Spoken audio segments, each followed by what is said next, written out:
कहते हैं दिल्ली दिल बरों की है, दिल जलों की है। कहते तो ये भी हैं कि दिल्ली दिल फरेबों की भी है।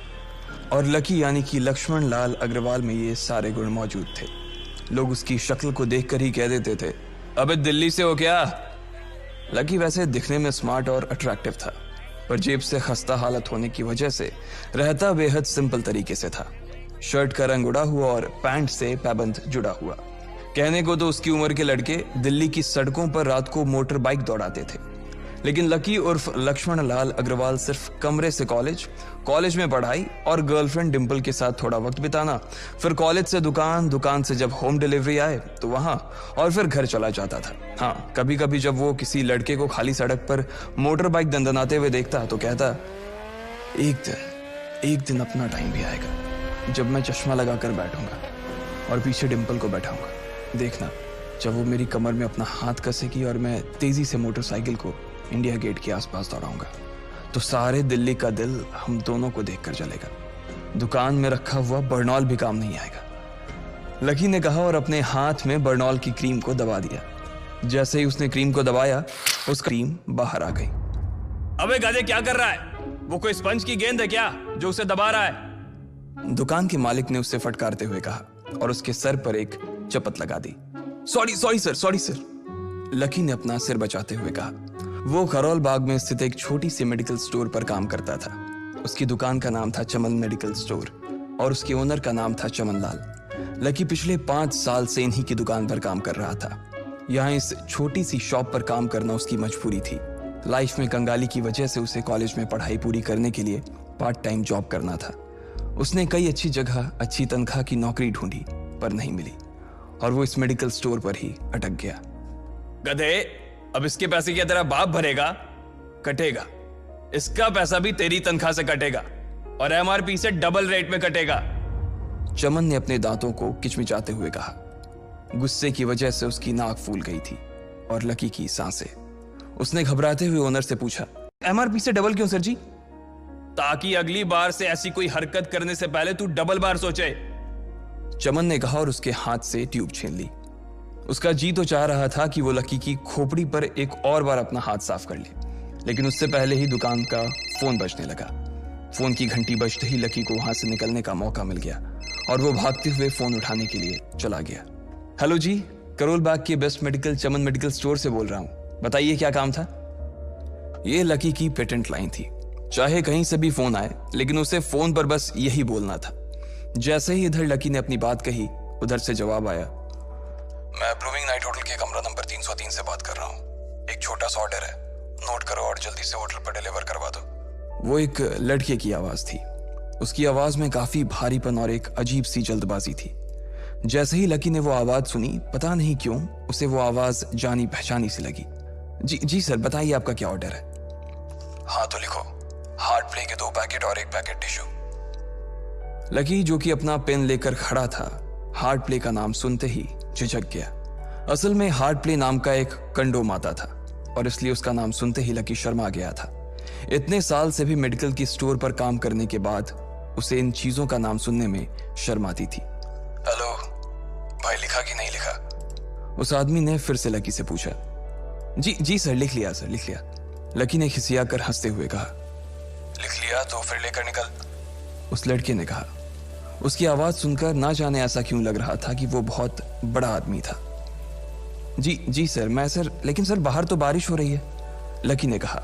उसने देखा कि बाहर बहुत तेज बारिश हो रही थी।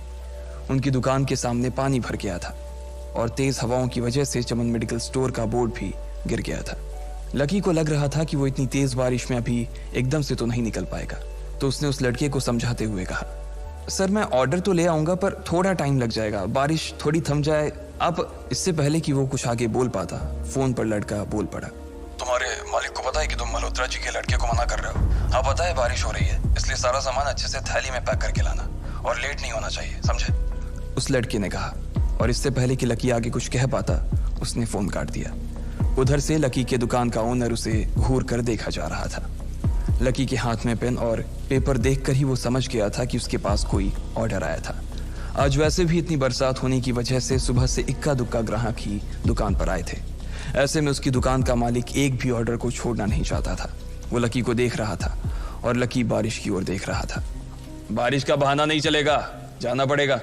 चमन लाल ने कहा। मैं बहाना नहीं कर रहा सर, थोड़ी बारिश धीमी हो जाए तो मैं चला जाऊंगा। अभी आप खुद ही देखिए कितनी तेज बारिश है। वो पता नहीं कोई मिस्टर मल्होत्रा का कोई बेटा कुछ ज्यादा ही जल्दी में था। मैं साइकिल से तो पहुंच नहीं पाऊंगा इतनी जल्दी। लकी ने उनकी ओर देखते हुए कहा। क्या कहा? मिस्टर मल्होत्रा जी का बेटा? तू मेरी दुकान बंद करवाएगा क्या? अभी क्या भी निकल उनका ऑर्डर लेके, वो हमारे बहुत पुराने कस्टमर है। चमन ने कहा। पर लकी ने कहा ही था कि चमन बोला। पर कुछ नहीं, तू मेरी मोटरसाइकिल ले जा, उसने गुस्से में कहा। अरे सर जी, 200 के ऑर्डर में मुश्किल से 40 रुपए बचेंगे। इससे 3 गुने का तो पेट्रोल ही लग जाएगा, और अगर गाड़ी रास्ते में बंद हो गई तो अलग से खर्चा, लकी ने समझाते हुए कहा। वो जानता था कि उसका मालिक इन सब बातों पर ध्यान नहीं देने वाला। चमन लाल बोला। कोई बात नहीं, तू जा, चाहे जो हो जाए ग्राहक नाराज नहीं होना चाहिए, और वैसे भी वो मल्होत्रा जी का बेटा है। चमन लाल ने मोटरसाइकिल की चाबी लकी की ओर उछालते हुए कहा। लकी ने चाबी ली। उसे देखकर उसके अंदर मिक्स फीलिंग आ गई। एक तो वो बहुत खुश हुआ कि बड़े दिनों बाद बाइक चलाने को मिलेगी, पर वहीं दूसरी तरफ दुखी इसलिए हुआ कि बाइक मिली भी तो ऐसी तेज बारिश में, अगर खराब हो गई तो इसकी चपत भी उसके सिर पर ही पड़ेगी। वो मुंह लटकाकर रेनकोट और हेलमेट पहनते हुए वहां से निकल गया। बाहर आकर बाइक को देखा तो लकी ने मन में सोचा, चलो ठीक है, जो होगा देखा जाएगा, कम से कम बाइक तो चलाने को मिल रही है। दरअसल लकी इतने साल काम करने के बाद भी अपने लिए एक मोटरसाइकिल नहीं ले पाया था। लकी की तनख्वाह ही इतनी भर थी कि सिर्फ उसके कमरे का किराया, उसकी साइकिल में डालने वाली हवा का खर्च, बिजली पानी का बिल और डिम्पल के साथ महीने में 1-2 बार बाहर खाने का खर्चा ही निकल पाता था। उसे डिम्पल की कही बात अक्सर याद आती थी। लकी, अगर अगले 2 महीने में तूने बाइक नहीं खरीदी ना तो मैं तेरे से ब्रेकअप कर लूंगी, देखना। असल में डिम्पल को लकी के साथ बाइक पर घूमने की बड़ी तमन्ना थी। लकी की इस उजाड़ जिंदगी में एक वही तो थी जिसके लिए जिंदा रहने को उसका जी चाहता था। जब भी वो उससे बाइक की बात करती तो लकी डिम्पल की इस बात को हंस कर टाल देता था।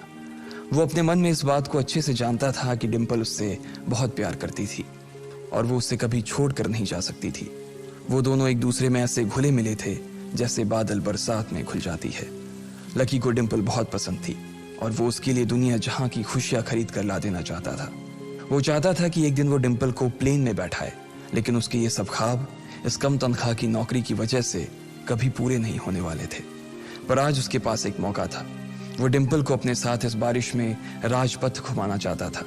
वो उसे दिल्ली दिखाना चाहता था। चमन लाल को देने के लिए उसने पहले से ही बहाना सोच रखा था। बस जल्दी से वो ये डिलीवरी देकर सीधे डिम्पल के पास ही जाने वाला था। उसने होटल ब्लूमिंग नाइट के बाहर मोटर बाइक पार्क की और सीधे होटल के अंदर चला गया। लकी ने रिसेप्शन पर पहुंचकर नमस्ते करते हुए रिसेप्शनिस्ट को बोला, जी मैं चमन मेडिकल स्टोर से आया हूं, रूम नंबर 303 का ऑर्डर था सर। रिसेप्शन पर खड़ा आदमी उसके हाथ में काली थैली को देखकर समझ गया था कि उसमें क्या था और वो मंद ही मंद मुस्कुराते हुए बोला, 3rd फ्लोर पर है, लिफ्ट से चले जाओ, रेनकोट यहीं उतार देना। जैसा उस आदमी ने कहा लकी ने ठीक वैसा ही किया और लिफ्ट में चढ़ने के कुछ ही देर बाद वो 3रे माले पर पहुंच गया था। वो रूम नंबर 303 के बाहर पहुंचा और उसने डोरबेल बजाई। जैसे ही दरवाजा खुला लकी ने थैली आगे बढ़ाते हुए कहा, नमस्ते, मैं चमन मेडिकल स्टोर से लकी, ये आपका। इससे पहले कि लकी आगे कुछ कह पाता उसकी आंखें फटी की फटी रह गई थी। उसने अपने सामने जो देखा उसके बाद उसे ऐसा लगा कि बंद छत के नीचे भी उसके ऊपर आसमान से आकर एक जोरदार बिजली गिर गई थी। उसके सामने एक लड़की खड़ी थी। वो लड़की और कोई नहीं बल्कि उसकी गर्लफ्रेंड डिम्पल ही थी। उसने एक पर्पल कलर का नाइट गाउन पहन रखा था। उसके काले घने बाल गीले थे और उसने उन्हें अपने कंधे पर फैला रखा था। उसकी खुशबू से ही ये चीज साफ पता चल रही थी कि वो अभी अभी नहा कर आई थी। डिम्पल, तुम यहाँ क्या कर रही हो? लकी को अपनी आंखों पर विश्वास ही नहीं हो रहा था। उसने 2 बार अपनी पलकें झपका कर देखा, लेकिन दोनों बार ही उसे अपने सामने डिम्पल ही नजर आई। तुम यहाँ क्या मेरा पीछा करते हुए आए हो लकी? डिम्पल ने उल्टा उसी के ऊपर पलटवार करते हुए कहा। लकी को देखकर उसके दिल की धड़कन भी तेज हो गई थी। उसे उम्मीद नहीं थी कि लकी यहाँ आ जाएगा। उसने ना तो सुबह से उसे फोन किया था और ना ही उसके मैसेज का कोई जवाब दिया था। वो अपने मन में सोचकर बैठी थी कि वो अगले दिन खुद ही उससे मिलकर बोल देगी कि उसकी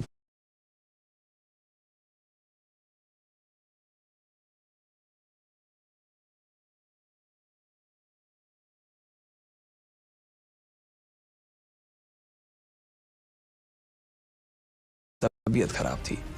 डिम्पल बेबी, क्या हो गया? किससे बात कर रही हो? अचानक से एक गबरू जवान सा लड़का दरवाजे के पास आकर खड़ा हो गया था। उसने बनियान पहन रखी थी। लकी उसे पहचान गया था। साले राहुल के बच्चे, तेरी हिम्मत कैसे हुई मेरी डिंपल को हाथ लगाने की? लकी ने जैसे ही राहुल को देखा, उसके तन बदन में मानो आग सी लग गई थी। वो उसे इस वक्त इतना बुरा मारना चाहता था, इतना बुरा पीटना चाहता था, जिसकी कोई हद सीमा नहीं थी। लकी जिस कॉलेज में पढ़ता था, राहुल और डिंपल भी उसी में पढ़ते थे, और वो कॉलेज राहुल के फादर का ही था। डिंपल ने राहुल के पिता की एक कंपनी में जॉब पकड़ ली थी और राहुल उस पर बहुत लाइन मारता था। लकी ने 1-2 बार डिंपल को उससे दूर रहने के लिए भी कहा, लेकिन डिंपल ने उसे यह कहकर टाल दिया था कि वो सिर्फ अच्छे दोस्त थे। आज भी इससे पहले कि वो आगे बढ़ता, डिंपल उन दोनों के बीच आ गई। रुक जाओ, डिंपल ने गुस्से में कहा और लकी के सीने पर हाथ रखकर उसे रोक दिया। लकी लंबी सांसें ले रहा था और कुछ ही सांसों के बाद उसका गुस्सा शांत हो गया। अब डिंपल के पास भी छुपाने के लिए कुछ नहीं था, इसलिए उसने लकी से कहा, लकी, आज से तुम्हारा और मेरा ब्रेकअप। ब्रेकअप? लकी के पैरों के नीचे से जमीन खिसक गई थी। उसकी आंखें नम हो गईं। लकी को उसकी बातों पर विश्वास नहीं हो रहा था। उसने डिंपल की ओर देखा और बोला, डिंपल, हम पिछले 1 साल से एक दूसरे के साथ हैं और तुम हो कि मुझसे ब्रेकअप करना चाहती हो? अरे मैं तो तुम्हारे लिए नई बाइक लेने वाला था। चल रहने दे, आज ही याद आई है तुझे बाइक की। अरे तेरे पास मुझे बाहर घुमाने के लिए, खिलाने पिलाने के लिए पैसे तो है नहीं। तू कहां से लेगा बाइक? और अगर ले भी लेगा तो उसमें पेट्रोल कहां से डलवाएगा? तेरी 8,000 रुपए महीने की नौकरी, उसमें होगा ये सब? लोग हंसते हैं मेरे ऊपर जब मैं सरोजनी में तेरे साथ घूमती हूँ। मैं ऐसी लाइफ नहीं जीना चाहती लकी। मैं तेरी तरह गरीब नहीं रहना चाहती। तूने मुझे फंसाया था, उल्लू बनाया था तूने मुझे, इसलिए मैंने राहुल से मैचअप कर लिया है। आज से यही मेरा बॉयफ्रेंड है। डिंपल ने गुस्से में कहा। अच्छा, तो बेबी ये है तुम्हारा वो बेकार सा एक्स बॉयफ्रेंड? राहुल ने पूछा और डिंपल के बगल में आकर खड़ा हो गया। फिर उसने लकी के हाथ से थैली उठाई और उसमें से हार्ड प्ले का पैकेट निकालकर उसे चिढ़ाने के लिए उसे हवा में लहराने लगा। बाप रे, इससे बदकिस्मत इंसान इस दुनिया में और कौन होगा? राहुल ने उसकी टांग खींचते हुए कहा। लकी के पास उसकी बात का कोई जवाब नहीं था। उसने गुस्से से डिंपल की ओर देखा और अपनी हाथों की मुट्ठी भींच ली। फिर वो वहां से निकल गया। अबे पैसे तो ले जा, सब कुछ फ्री में देता जाएगा क्या? राहुल ने जोर से ठहाके लगाते हुए कहा, लेकिन लकी बिना उसकी बात सुनते ही निकल गया।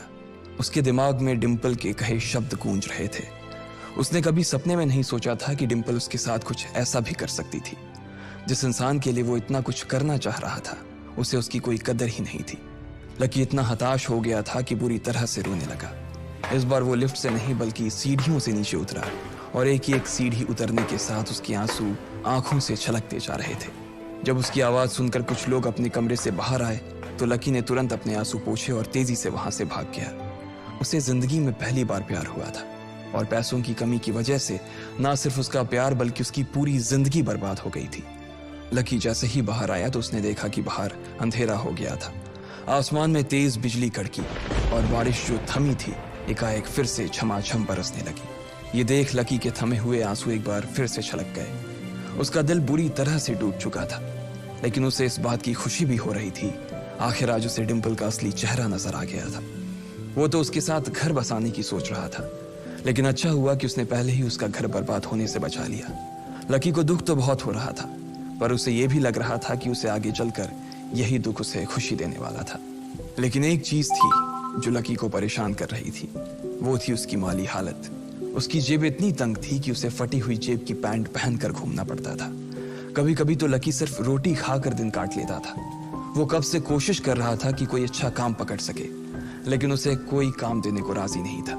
उसने टूटे हुए दिल को दिलासा देते हुए मन में सोचा कि डिंपल पर खर्च होने वाले पैसे बच जाने से शायद उसके हालत सुधर जाएंगे, पर फिर भी वो रातों रात रईस नहीं हो जाने वाला था। उसने ऊपर आसमान की ओर देखा और जोर से चिल्लाया, अगर इतना ही अनलकी बनाना था तो फिर नाम लकी क्यों रखा भगवान?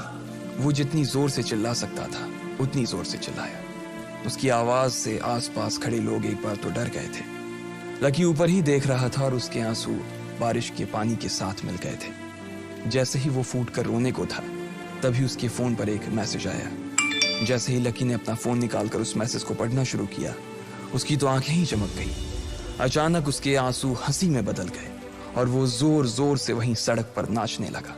उस मैसेज में लिखा था, परिवार की रिसर्च और परिवार के निर्णय के हिसाब से अग्रवाल परिवार का वारिस लक्ष्मण लाल अग्रवाल उर्फ लकी ने गरीबी अभ्यास की परीक्षा को पास कर लिया है और आज से ही वो उस जमीन और उस जायदाद का मालिक हो जाएगा जो परिवार ने उसके नाम कर रखी थी।